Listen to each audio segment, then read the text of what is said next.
पीके share बाजार के weekly update में आपका स्वागत है। लास्ट वीक में जैसे हमने डिस्कस किया था कि जो चार्ट वगैरह की कैसे किया, तो अभी हम पहले न्यूज़ के बारे में डिस्कस कर लेते हैं कि क्या हमारे न्यूज़ रहने वाले हैं।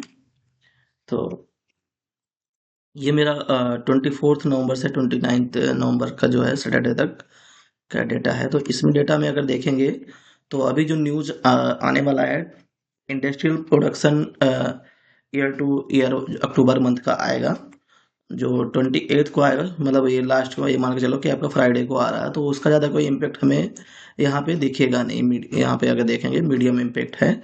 एक इसके बाद में 28 को ही हमारा जीडीपी ग्रोथ का आने वाला है। 28 नवंबर को 5 PM पे आएगा, तो इसका इम्पेक्ट तो भी मार्केट में अगर हो सकता है सेम डे में, फ्राइडे उसी दिन थोड़ा सा दिखेगा अगर कुछ है, या तो फिर मंडे को इसका इम्पेक्ट दिखेगा। तो इस वीक में ऐसा इंडियन मार्केट में ऐसा कोई खास वो नहीं है जिससे कि कोई इम्पैक्ट पड़ेगा। हमारा जो है इंडियन मार्केट के लिए जो मतलब न्यूज़ है, मंथली एक्सपायरी है जो हमारा 25 को हमारा मंथली एक्सपायरी है। सारे index, Nifty Nifty, bank Nifty, mid cap, small cap, जितने भी इंडेक्स हैं, ये फिर निफ्टी, सारे उस दिन एक्सपायर होंगे। और जो सेंसेक्स की एक्सपायरी होगी हमारी 27 नवंबर को होगा। तो थोड़ा वोलेटाइल हो सकता है, कल 24 है और परसों इसका जो डेटा थोड़ा सा वोलेटाइल, तो मे भी कल का जनरली मंडे को जो होता है टाइम पास का ही जनरली रहता है। अगर कुछ मूव आना होगा तो जो फ्राइडे या सैटरडे का जो न्यूज़ है उसका जो इम्पेक्ट है मॉर्निंग में थोड़ा सा दिखेगा। उसके बाद में भी हो सकता है कि वो टाइम पास एक साइडवेज मार्केट बन जाए प्रीमियम को डिके कराने के लिए। तो जो भी होगा, या तो फिर शाम को 3:30 के बाद में कोई ट्रेड जो 3:30 के आसपास या 3:15 के पास में लेके अगर होल्डिंग में कुछ लेना है तो ले सकते हैं, किया जा सकता है। या तो फिर ट्यूसडे को मॉर्निंग में देखना है कि क्या मार्केट का कंडीशन है। ठीक है, तो ये अभी इस वीक का जो डेटा है। अब हम अपने चार्ट पे आके देख लेते हैं कि इस वीक का डेटा क्या दिखा रहा है। तो अगर मैं निफ्टी की बात करूं, यहाँ पे मेरे पास फ्यूचर का ही चार्ट है, तो जैसा मैंने पहले ड्रा किया था सब कुछ वही है। इसमें मुझे नहीं लगता है कि कोई ज़्यादा कुछ खास चेंज है। अगर ऊपर की तरफ मार्केट गया तो ये जो ब्लू लाइन आपकी जो दिख रही है, ऊपर से जो ब्लू लाइन आई हुई है, वो डाटा रहेगा। ये मेरा है लगभग 2620 के आसपास, 250 के ऊपर थोड़ा सा ऊपर जाएगा अगर ये ऊपर है। तो एक ये है, और दूसरा जो हाई मार्क है, अगर ये सब कुछ सारा तोड़ता है तो मेरा जो नेक्स्ट जो मैंने ड्रा किया था 26410 जो है 26,410, ये मेरा इसके फ्यूचर की बात कर रहा हूँ मैं, ये ध्यान रखना। डायरेक्ट उस पर मत देना, फ्यूचर के चार्ट को देख रहा हूँ मैं। तो फ्यूचर के चार्ट पे देखना है। ठीक है, 30 मिनट्स का भी चार्ट ओपन है मेरे पास में। तो थोड़ा सा मुझे डाउट लग रहा है कि इस वीक में मुझे नहीं लगता है कि कुछ ये हाई को टच करेगा या कुछ करेगा। मुझे थोड़ा सा डाउट लग रहा है कि नीचे ही अपना ये करके कहीं यहाँ पे 50% एक लेवल आएगा यहाँ पे। ये भी हो सकता है ये जो मेरा टाइम पास जोन था जो मैंने लास्ट वीक में आपको दिखाया था, अगर आप देखोगे इसको तो ये अच्छा खासा टाइम पास इस जोन में आके किया। यहाँ पे देखिए मैंने ट्रैक किया था लगभग यहाँ पे कहीं पे, और यहाँ पे देखो ये पूरा टाइम पास किया है। अच्छा सा यहाँ पे टाइम पास किया, उसके बाद में ही निकला है यहाँ पे ऊपर के लिए। तो इस एरिया को मैंने मार्क भी किया था कि अगर इस एरिया को ऊपर निकलेगा तो फिर इसके बाद में फिर हमें अप के लिए ट्रेड बनेगा। अगर इस एरिया को नीचे तोड़ता है तो फिर थोड़ा सा नीचे का ट्रेड होगा। और जो सबसे मस्त जो ट्रेड बनने वाला था, यहाँ से बेरिस पिन लाइन था, इस लाइन को अगर तोड़ देता तो ये ठीक ठाक हमें बेरिस का चाल देखता, लेकिन मार्केट बुलिश था यहाँ से। ऑलरेडी मैंने बताया था निफ्टी का, मुझे बैंक निफ्टी का थोड़ा डाउट था कि नीचे जाएगा, और निफ्टी का थोड़ा मुझे ठीक सा लगा था चार्ट का जो एनालिसिस किया था हमने उसके हिसाब से। तो अभी के लिए हम इसको देखेंगे, वही टारगेट रखेंगे, इसमें कोई चेंज नहीं है। ठीक है, अगर इस लेवल पे आता है यहाँ पे टाइम पास करके, और यहाँ से अगर अप निकलता है तो फिर आपका ट्रेड देखेंगे। अगर यहाँ से थोड़ा सा इसको काट के नीचे आता है इस लेवल को, जैसे ये वाले लेवल है मेरा 525931, यानी कि 25,900 के आसपास अगर इसको कट करके आता है तो नीचे, तो हम इसको डाउन साइड के लिए ट्रेड को देख सकते हैं। ठीक है, तो जस्ट ये मेरा व्यू है कैसे कैसे मैंने ड्रा किया हुआ है। बाकी कोई ट्रेड लेने का भी आपको कोई वो सजेशन नहीं दे रहा हूँ मैं कि आप यहाँ पे जाके ट्रेड करो, अपने हिसाब से जो भी है अपना एनालिसिस करो, अपना देखो। जस्ट ये मेरा एक व्यू है कि यहाँ पे ऐसा होना चाहिए।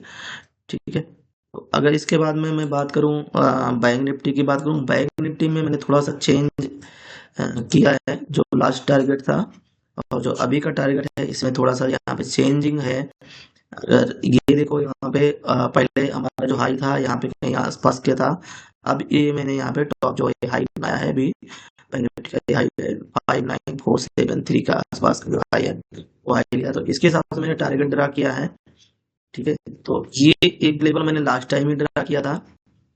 ये जो जोन है ये पहले इसका एक जोन था जिसमें अब जाके फिर नीचे एक साइडवेज जोन बना के रखा था बैक। इसको यहाँ पे तोड़ा है, फिर अब गया है, दोबारा टच किया है इस लेवल को और ये अब की तरफ गया है, दोबारा इस लेवल पे आया है।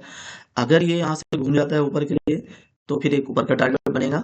ठीक है, ये एक लेवल है जो यहाँ से यहाँ कहीं आगे रुक सकता है, यानी 590 59 के आसपास है। अगर यहाँ पे टाइम पास करके यहाँ हो सकता है, निकल सकता है, और इसको निकलता है तो फिर ये ऊपर का फिर दोबारा टारगेट ले सकता है। बट मोस्ट प्रोबेबली जो चांस है कि ये यहाँ से एक बार अगर अंदर के लिए आ गया तो ये ठीक ठाक आगे यहाँ पे मुझे लग रहा है कि इस लाइन तक आना चाहिए, यहाँ पे कहीं होना चाहिए 5846 के आसपास एक लाइन मिल रहा है, तो इस लेवल पे आना चाहिए।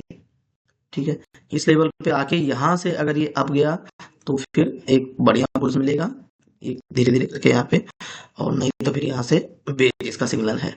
ठीक है, तो ये एक लेवल मेरा रहेगा। अब इसको चाहे छोटे टाइम फ्रेम में लगा के देख लो, चाहे बड़े टाइम फ्रेम में लगा के देख लेना, जैसे भी इसको। बट ये जो लेवल ये डरा हुआ है 59100 58870, ठीक है, 59472, ये सारे एक लेवल मेरे यहाँ पे निकल के आ रहे हैं।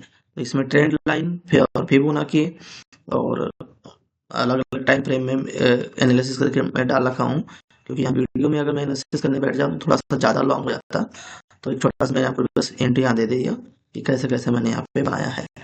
ठीक है, तो ये रहेगा।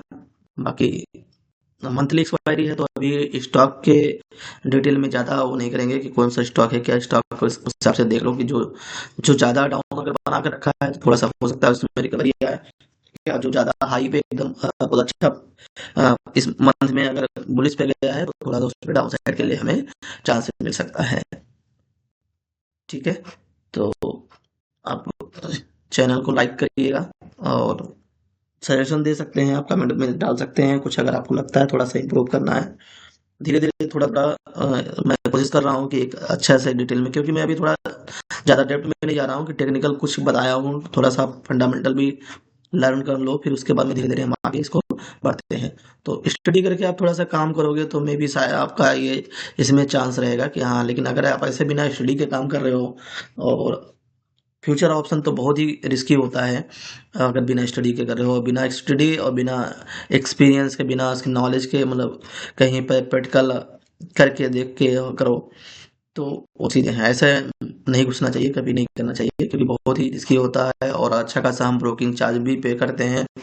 ठीक है, तो कोई भी आप ट्रेडिंग वगैरह या कुछ भी ले रहे हो तो अपना खुद का एनालिसिस करके ये आपका जो भी जिसको भी अच्छा नॉलेज है, जिससे आप किसी को फॉलो करते हो या उसको देख के आप हिसाब से अपडेट करो।